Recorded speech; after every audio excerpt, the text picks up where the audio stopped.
Vivo X100s is expected to debut in May with 3 phones in the pipeline, including the Vivo X100s Pro and X100s Ultra.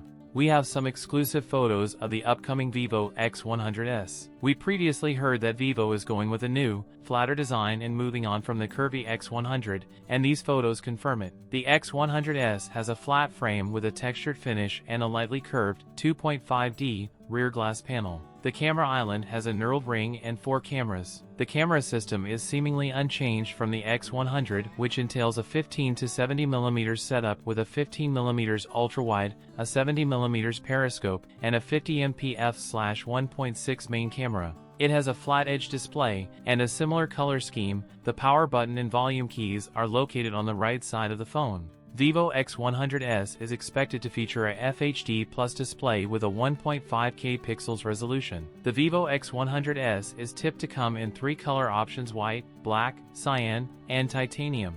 Vivo will unveil the X100SM, likely with a Dimensity 9300 Plus chip with higher clocked Cortex-X4, 3.4 GHz, with 16 GB of RAM and boot Android 14 OS out of the box. The smartphone is also powered by 5000 mAh battery with 100W wired fast charging support. The Vivo X100 started at 3,999 Chinese yuan, and we expect the X100s to cost about the same. That's it for today's video. If you enjoyed it, don't forget to like, comment, and subscribe for more content. Thanks for watching, and I'll see you in the next one.